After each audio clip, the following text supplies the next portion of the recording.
Olá pessoal, tudo bem? Na aula de hoje vamos começar a falar sobre a chamada Revolução Industrial. O surgimento das primeiras fábricas modernas na Europa em meados do século XVIII provocou mudanças profundas na organização da sociedade. Mudanças essas na vida da população europeia, mudança também até na questão de ver o tempo, mudanças que influenciaram não somente a Europa, como o mundo todo.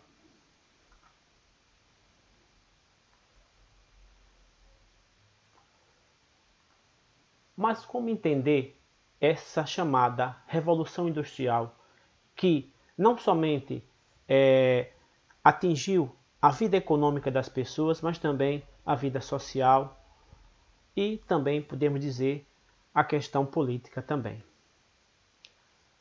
Entender a Revolução Industrial a partir de quê?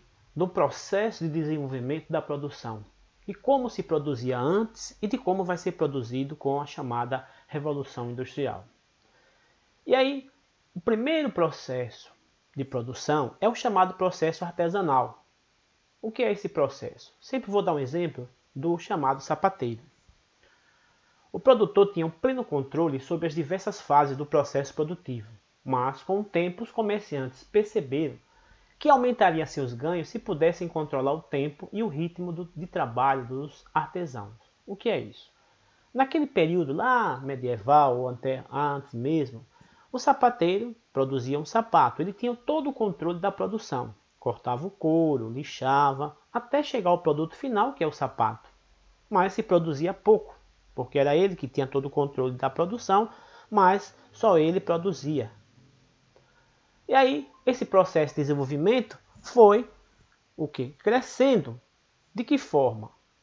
A partir da chamada produção manufatureira, a chamada divisão do trabalho produtivo. O operário não tem a visão total do processo de fabricação. Nessa produção manufatureira nós vamos ter o quê?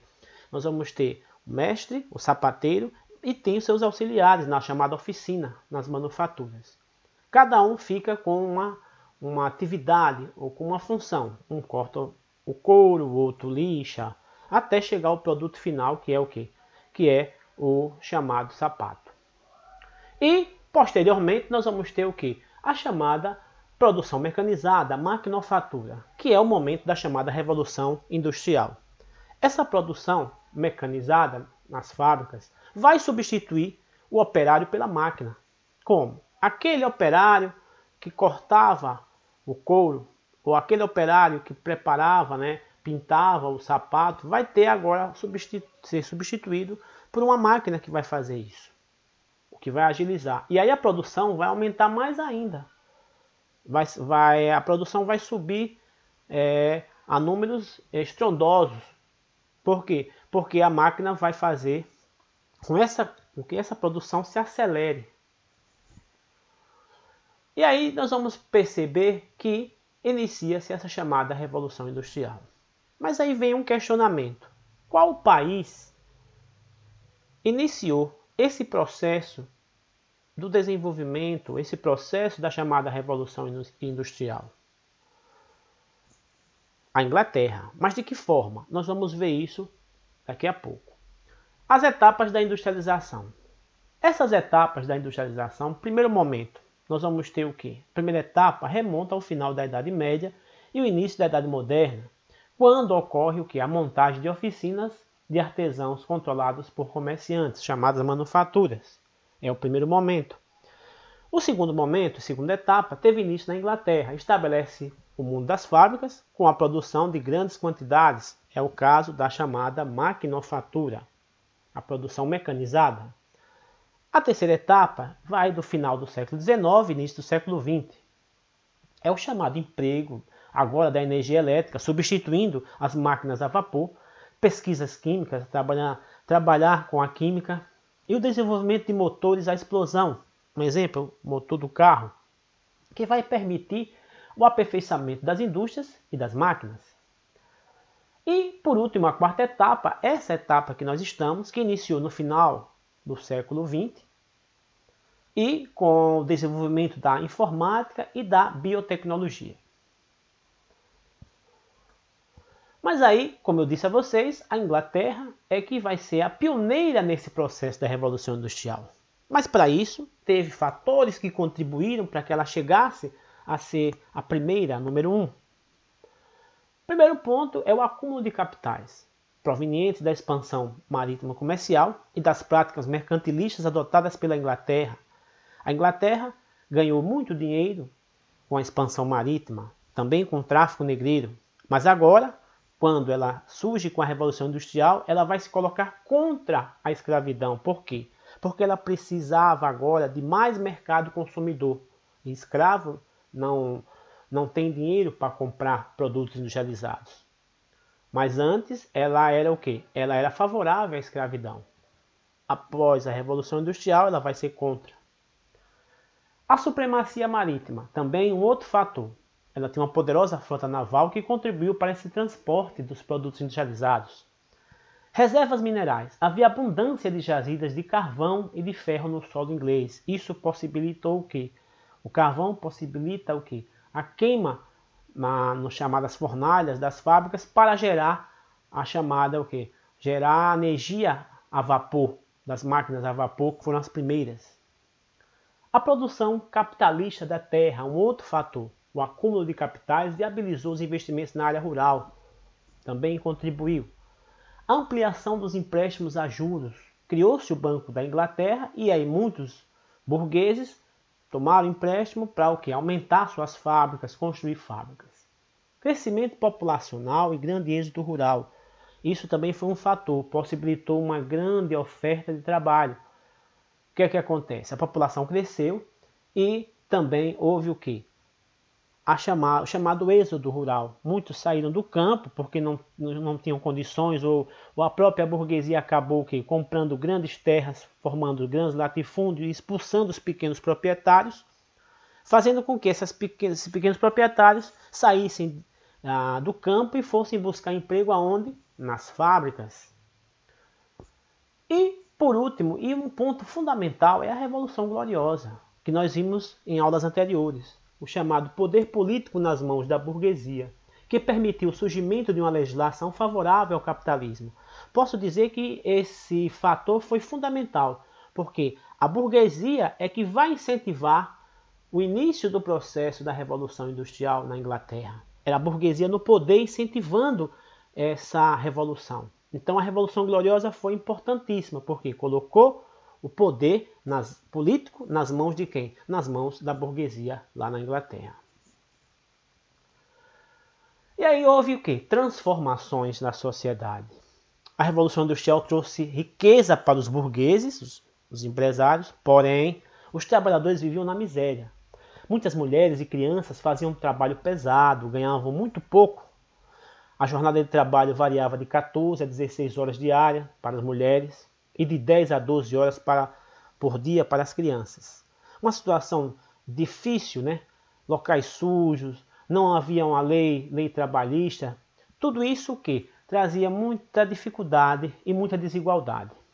E aí, o trabalhador começou a perceber que estava sendo explorado. Só que nesse primeiro momento, pessoal, ele vai perceber, ou ele vai entender que era a máquina que estava explorando ele.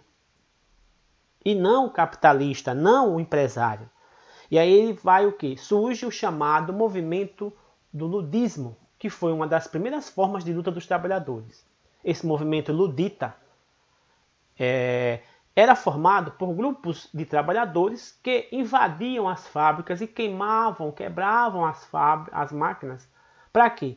Porque como se fosse uma reação, né? É essa máquina que está me explorando. Então eles quebravam, queimavam, destruíam as máquinas, não percebendo eles que era o quê?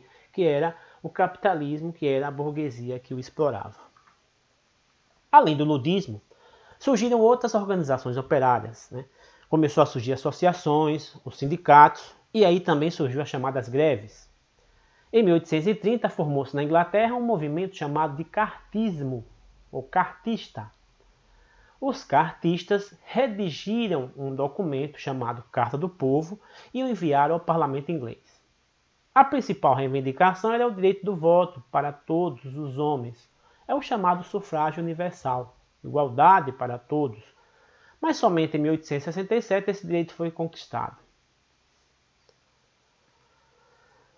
Bom, com a Revolução Industrial, lógico, surgiu consequências. E uma das primeiras consequências foi a utilização constante da máquina. Surge a máquina que vai substituir o operário. A divisão do trabalho. Agora nós vamos ter o quê? Setores do trabalho. Um faz uma coisa, outro faz outra. O operário, o trabalhador, ele perde a noção de todo o processo de produção, como eu já falei anteriormente. Um vai cortar o couro, o outro vai lixar, no caso do sapato, que é o nosso exemplo que colocamos. Crescimento da urbanização e despovoamento dos campos. Também um outro fator, além do aumento da produção. Lógico, a produção vai crescer muito, bastante, né? Porque a máquina vai auxiliar. A população cresce, né, nas cidades, e vai haver esse despovoamento dos campos, como a gente falou, o chamado êxodo rural. Muitos vão perder terras e aí vão o quê? Vão buscar aonde? Emprego nas fábricas. A ruína dos artesãos. Aquela produção artesanal praticamente acabou. Por quê? Porque nós não vamos ter mais aquele sapateiro que vai produzir aquele sapato artesanal. Vai ser uma produção o quê? Uma produção em longa escala. Surge também duas novas classes. A burguesia industrial, é justamente o que? O empresário, e o trabalhador, que vai ser chamado de proletariado. O proletariado é aquele que vende a sua força de trabalho em busca de quê? De um salário. Um outro fator, pessoal, é a evolução dos meios de transporte e das comunicações. Lógico, começou a surgir o quê? O trem a vapor, né? Começou a surgir outros meios de transporte. No caso das comunicações, o telégrafo, depois o telefone, até surgir o que nós chamamos hoje de quê? Dos meios de comunicações como a internet, a televisão. Outro ponto é a expansão do capitalismo por toda a Europa e suas colônias. O que é que acontece? O capitalismo ele vai expandir, essa revolução vai se expandir por toda a Europa, não vai ficar somente na Inglaterra, e vai se espalhar pelo mundo, né? Através de quê? Das colônias, né? Naquele momento. Colônias inglesas, alemãs, que vão justamente o quê? Que vão levar os seus produtos industrializados, né? Para essas colônias comprarem, serem dependentes desses produtos industrializados, chamado mercado consumidor. Estudem e até a próxima aula.